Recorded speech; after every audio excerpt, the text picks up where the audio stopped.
everyone. So we are here for Lock the Box book sale. This is the first time of mine going for a book sale. It's like we'll have to fill the books in a box and then they'll seal it and give us. And we are like 5 people with different interests. Let's see what we all have got. Come on. So in the book sale, we have met an author, Pratima Kapur.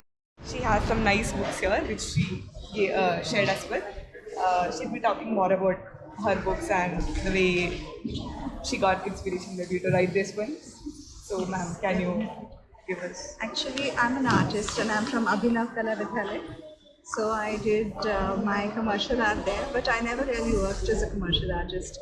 And somewhere around in my late 50s, I don't know how I started to write, but I think it was basically a gift from God because I know now that I have, my mother who stays with me, and I find I have all the time with her because I write books and I spend all my time at home. So I think it's a special gift that I got just because I was to be staying alone at home for a long time, looking after her. So this was the way, I could look after her and be by her side all the time. So I started to write mainly because my husband's an army officer and my father is too. So everything I write is about the army. There's always a character who's associated with the army. So my first book is Tapestry, and this has 4 people. Actually, there are 8 people, and I have mixed it around so you can't recognize who it is about. But it's incidents that I've seen in my life, and I wanted to write about it. So it's about these 4 girls who grew up together, but as life is, they lost touch with each other, and then they rediscover each other at the age of 51. And then they think that they're going to live together happily for the rest of their lives, but life is not predictable. So there are lots of twists and turns, and that is what Tapestry, my first book, is all about. So maybe a real reflection of the life around us. I don't know about that.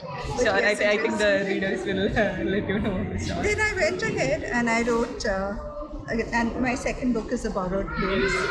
This is about 4 generations, and as always, I have one character is always from the army. So a lot of the description of places is about places that my husband has been posted to and I have lived. So every place is so intriguing and so interesting that I like to weave a story around it. So this is about Delhi, the back roads of Delhi, about Dehradun where we were. So I've put it all together and I've created a story. It's about 4 generations. And the third book actually is my diary. It's The Gilded Diary. And this is about a recovering drug addict. And she discovers a diary and she wants to know who has written the diary and what it's all about. So she finds clues within the diary and then she follows the footsteps of the little girl because she knows that the little girl has gone through a tragedy, but she doesn't know what the tragedy is about because the girl doesn't describe it in her book. And then she, through this little girl, learns to rediscover herself and she goes on to fulfill her dreams.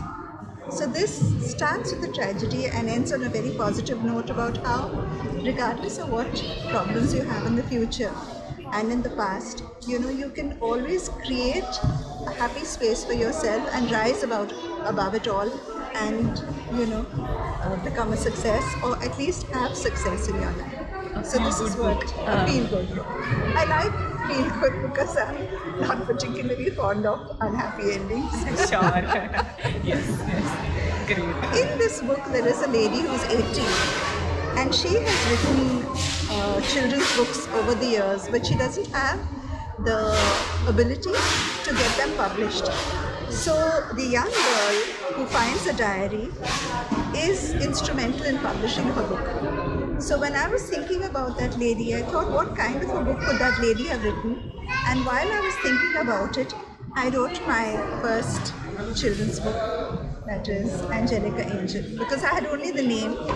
And this is again about a young girl who is plucked out of her safe zone, her comfort zone in Pune and taken to Bombay. And she is very unhappy and she doesn't want to mingle with anybody, she doesn't want to adjust. she only wishes for a special friend. So she gets a special friend. And this friend helps her through getting through and adjusting to her new life in Bombay.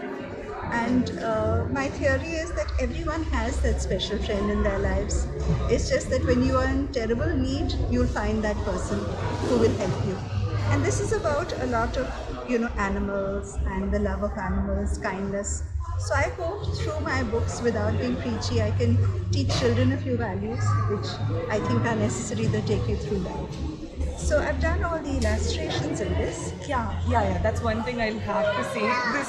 The books, like inside for the people who are book lovers, they would know the smell of the book, that feel, and of course the calligraphy. It's so good.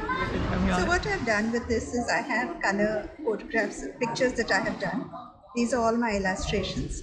I converted them into black and white, and I've made a coloring book like this, so that the children can, when they buy the storybook, they can buy a coloring book along with it. They get a little bookmark with Angelica, and along with that, they get a coloring book. So this is the combo? Yes, it's a combination, so it's all together. It's all together like this. So that when you buy one thing, you can put your child, and the child is completely absorbed and occupied for at least a day or two. In this very young world where everyone's like, children are mostly with mobiles, but then this is like a very good way of engaging them.